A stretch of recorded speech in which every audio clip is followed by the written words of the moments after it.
Alright, in this abbreviated short video, we are going to discuss how sin entered the world. And I'm going to present my theory on how it entered the world, which I believe is biblical. It has some biblical foundation. It's still just a theory. I could be wrong.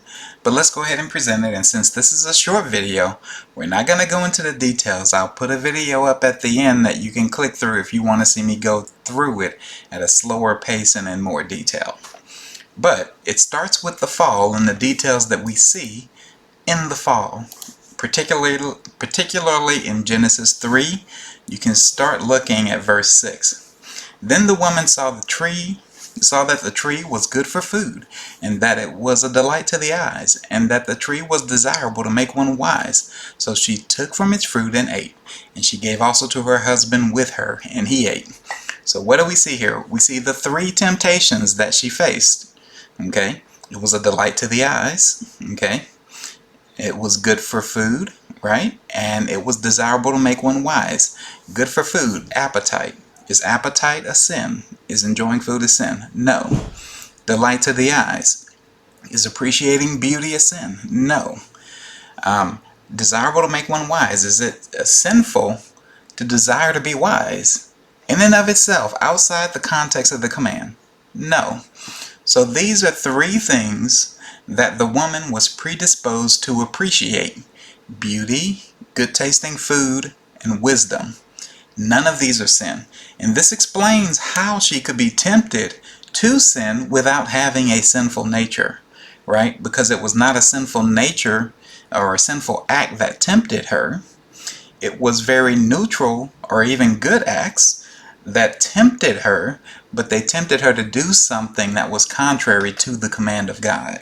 So you see in this circumstance how all things had to mix together in order for sin to arise out of a non-sinful nature. Again, it is not sinful to appreciate beauty. It is not sinful to appreciate good tasting food, and it is not sinful to desire to be wise. But when those three desires were engaged in such a way that they were amplified above her desire to obey God's command, sin was born. Okay, so let's move on to the end of the chapter here, or close to the end. Then Yahweh God said, Behold, the man has become like one of us, to know good and evil. And now lest he send forth his hand and take also from the tree of life and eat and live forever. Therefore Yahweh God sent him out from the Garden of Eden. Alright, so here we have God saying that man began to know good and evil like he does. This is important because some people would say that the know being spoken of in this passage is the know that's used in for instance, in relationships like husband and wife. It says, and he knew her, meaning that he had sexual relations with her, right? Knew her personally, engaged in her intimately, right? Now, we can tell from this verse that the word know is not being used in that context, because it says that he was now like God, knowing good and evil. And I believe we would all agree that God does not know evil in that intimate way, right? God knows what is right and wrong, so he knows good and evil in the mind, in that context of having the knowledge, but he does not know evil experientially. So the knowledge that's being spoken of in this passage, it's not saying that now Adam and Eve have experienced good and evil, because that would mean that God experiences good and evil, which would be blasphemy, right? So it's clearly talking about an intellectual knowledge. Moving on. I'm probably going a little slower than I want to go, but let's go here. Alright, so Romans chapter 2. Romans going to help us tie this together to see it a little bit better and more completely. Romans 2 tells us about the Gentiles who have the law of God written on their hearts, their consciences bearing witness, and their thoughts alternately accusing or defending them, right? The law of God written on their hearts. So what is the law of God? The law of God written on their hearts is what we saw in Genesis 3. We didn't read the details, but the tree, what does it impart? it imparts the knowledge of good and evil. What is the law of God? It's the expression from God to his people of the difference between good and evil, the thou shalts and the thou shalt nots. Okay, so the law is expressing what is right and what is wrong. That knowledge, in my theory, was gained when they ate the fruit from the tree of knowledge of good and evil. What did they gain when they ate that fruit? Well, it says they became like God, knowing good and evil. And Romans 2 tells us that that knowledge of good and evil is embedded in the hearts of the Gentiles, so that even the Gentiles are without excuse. They too are accountable before God because they have the knowledge of good and evil in their hearts. Final point that ties it all together to help us understand, because all we've explained so far is how a non-sinful person could sin based on desires that were not in themselves sinful desires, but when they were amplified, caused them to choose against God because those desires were amplified too much, right? But now we need to understand, what does that have to do with the sinful nature coming into existence? How did that transform man into a being with a sinful nature?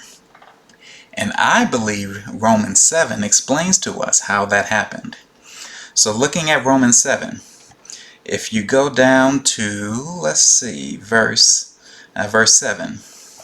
What shall we say then? Is the law sin? May it never be. Rather, I would not have come to know that no sin except through the law.